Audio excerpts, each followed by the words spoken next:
Саламатсыздарбы, урматтуу телекөрүүчүлөр. Бүгүн сиздерге ушул биздин жасалган акыркы жылдардагы изилдөөлөрүбүз жөнүндө айтып берейин дедим.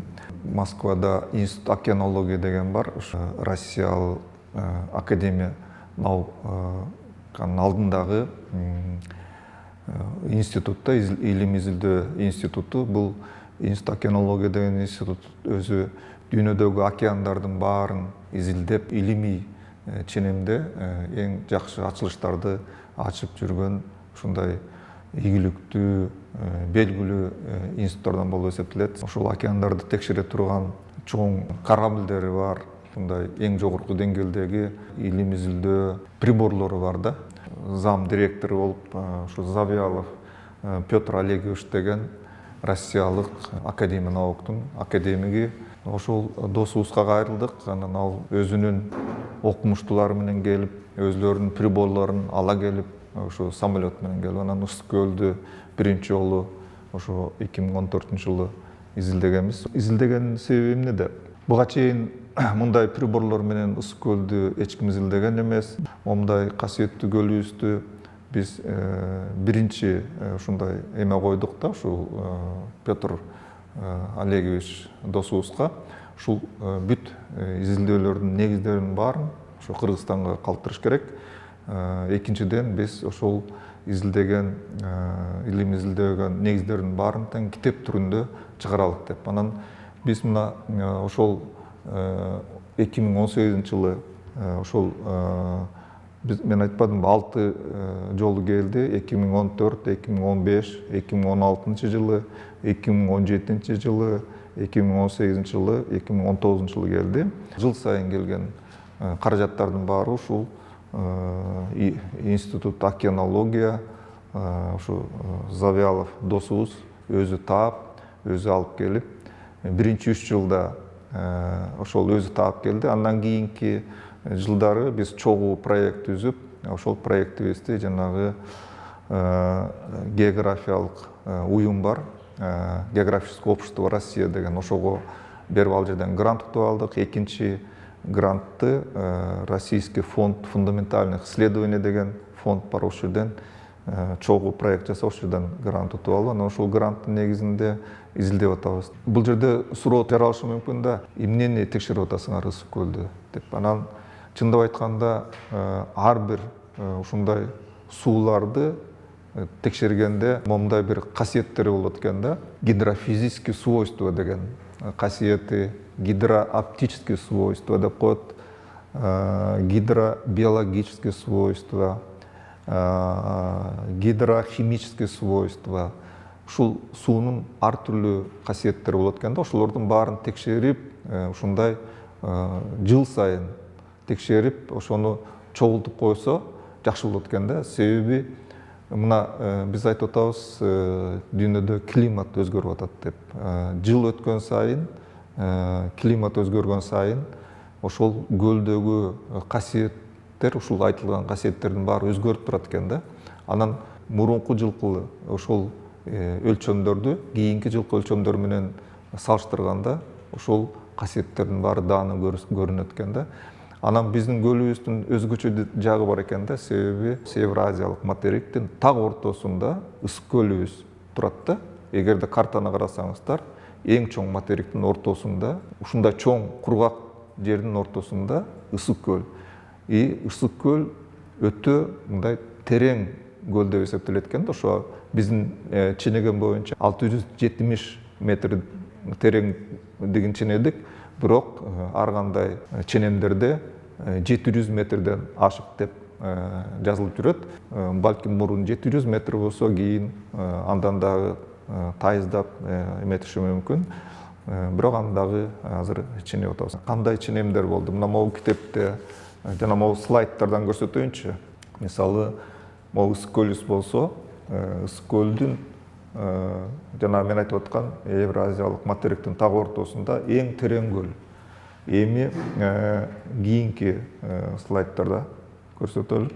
Бул слайдта момундай кызыл точка болуп турган көрсөтүлүп атат. Бул болсо ошол Чолпон Атадан чоң атайын ушундай илим изилдөөгө ылайыкталган корабль бар экен, ошол Мөлтүр деген. Ошол корабльди биз арендага алып, анан ошол кызыл точкалардын көрсөткөн ошо корабль жүргөндөн баштап кызыл точкага келгенде токтойт.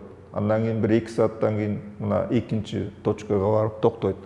Ар бир точкага барып токтогон сайын, мисалы биринчиден экинчи станцияга, үчүнчү станцияга барган сайын ушу жолдо дагы корабльде ушундай ар түрлүү методдордун жардамы менен, мисалы лазердин негизинде, жанагындай оптикалык негизде жана башка негиздерде корабль сүзүп баратканда дагы тынбай ушу изилдеп турат да, көлдүн суусун өзүнө насос менен тартып алып, жанагындай химиялык составын, жанагындай биологиялык составтарын, жанагындай оптикалык касиеттерин, жанагындай физикалык касиеттерин баарын ошол корабль жүрүп баратканда ченейт. Анан кызыл точкага келгенде ошол жерде көлдүн түбүнө чейин ошол ар кандай эң акыркы приборлордун эмеси менен ар бир 20 метр сайын,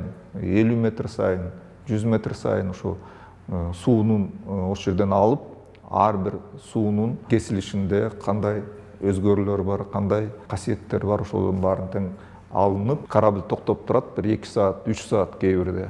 Жанагындай тросту салып, приборду салганда биз 668 метрге чейин приборду салдык. Ошондо мисалы 4 саат ченедик да, ошол тынбай.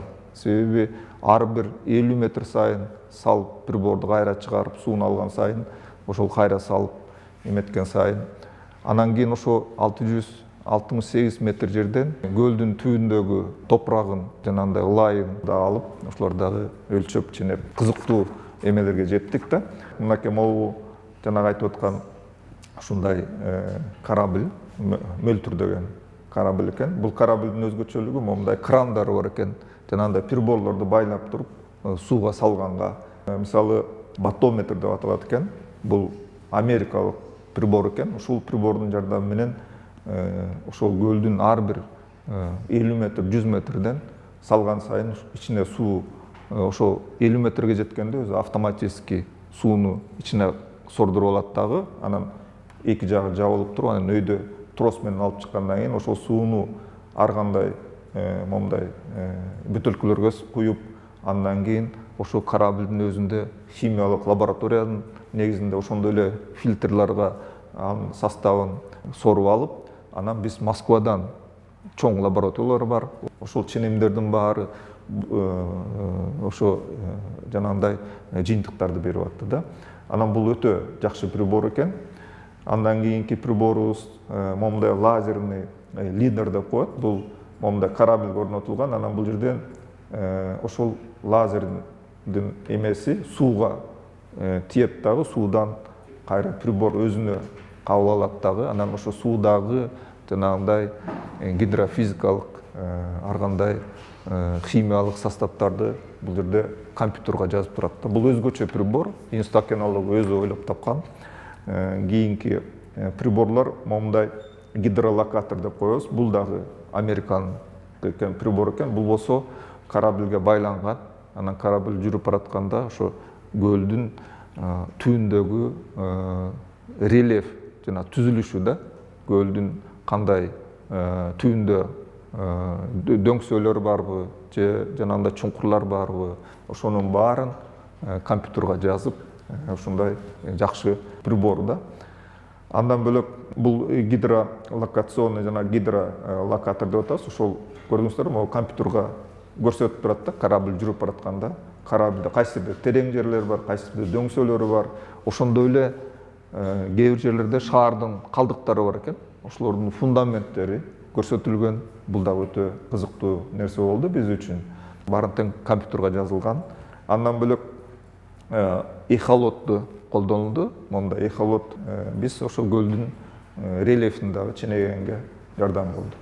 Ошол сыяктуу момундай жанагы навигационный система деп коет автоматически. Бул ГЛОНАСС деген система менен космос менен ошо кораблдин жанагындай айтып атпайбыз, ар бир станциялардын координатасын автоматически жазып, кийинки ченемдерди, кийинки изилдөөлөрдү ошол кораблдин өзүнө ченеп койгонго бул ушундай ГЛОНАСС деген навигациялык система өтө керек да.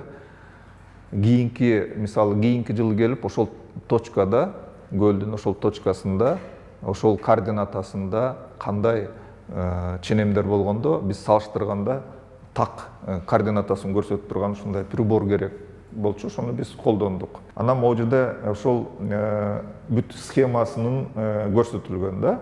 Кораблге организовать этип, кичинекей компьютерлерге бүт ошол тынбай ошондой өлчөмдөрдүн баарын жазып турган. Эми мен айтып атпаймынбы, 14-жылдан бери бүт өлчөмдөрдүн баарын эсептесек, бир 8 миллион ошондой өлчөм болгон экен. Бул өтө көп өлчөм деп эсептелет. Эми 8 миллион өлчөмдүн баарын биз изилдеп, обработка кылып бүтө элекпиз. Бул өтө көп ченемдер деп эсептелет. Эми ошонун 10%-нен эле момундай бир 2 чоң китеп жазылды. Жана ошондой эле жанагындай дүйнөлүк Scopus деген журналдарга бир 4 статья чыкты.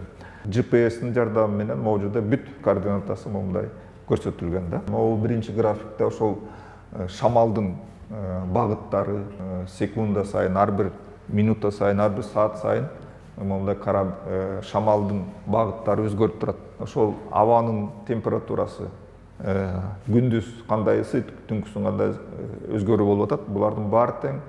Ошол өлчөнүп аткан кезде аба кандай температурада болгон, ошондой эле шамалдын ылдамдыгы кандай болгон, жана атмосфералык басым кандай болгон, бул дагы ошол жанагындай приборлордун жардамы менен көрсөтүлүп турат да. Момчанчы числодо, момчанчы саатта жанагындай өлчөм болуп атканда, абанын шамалдын багыты мындай болгон, температурасы мындай болгон, атмосферанын басымы мындай болгон, ошондой эле влажность мындай болгон деп. Себеби булардын баары тең ошол өлчөмдөргө ар түрлүү өзүнүн өзгөртүүлөрүн алып келет. Ошон үчүн булардын баары тең өтө керек да. Мына суунун тереңдиги бул жерде көрсөтүлгөн. Могу болсо суунун температурасы. Июнь айларында суунун температурасы где-то 18-17 градус экен. Анан кийин ошол станцияда эгерде 10 метр тереңдикте суунун температурасы 15 градуска түшөт экен. Ал эми 70 метр тереңдикте суунун температурасы ылдыйлап келип, где-то бир 6 градустун тегерегинде болуп калат экен. Андан кийинки температуралар кыскарып, көлдүн түбүндөгү температура, мисалы 670 метр тереңдикте суунун температурасы ошо 4 градустун тегерегинде болуп турат экен. Бул суунун түбүнө койгон приборлордун негизинде суунун дагы багыттары өзгөрүп турат. Кээ бирде оңго, кээ бирде солго, ылдамдыгы, андан кийин температурасы, бул дагы өтө керектүү. Эми ушул нерселердин баарынын негизинде момундай бир химиялык касиеттери тартылганда, мисалы 2015-жылкы 23-27 июндардагы тартылган көлдүн үстүндөгү ар кайсы жерде ар түрлүү момундай өзгөрүп турат экен да. Чыгыш жагында шелочность аябай аз, ал эми орто ченинде ошо шелочность аябай көбүрөөк. Бул дагы өтө кызыктуу нерселер. Могу жерде болсо неорганический кремний деп коебуз, ошонун ушул заттын көлдөгү ушундай ар түрлүү жерлериндеги кээ бир жерде мына могу жерде өтө көп, бул жерде дагы көбүрөөк графасында көрүнүп турат. Ал эми чыгыш жагындагы түптүн суусу куйган жерде жана жыргалаң суусунун куйулган жерлеринде өтө эле аз. Бул жерде көбүрөөк, бул жерде азыраак болуп атканы ушу көлдүн ар түрлүү үстүндө ар түрлүү ушундай көрүнүштөр байкалып атат да. Бул да өтө кызыктуу нерсе. Урматтуу телекөрүүчүлөр, бул биздин Ысык көл боюнча изилдөөбүздүн биринчи бөлүгү деп эсептейм. Кийинки бөлүгүндө биз ушул Ысык көл боюнча болгон изилдөөлөрдү улантабыз. Жакшы калыңыздар.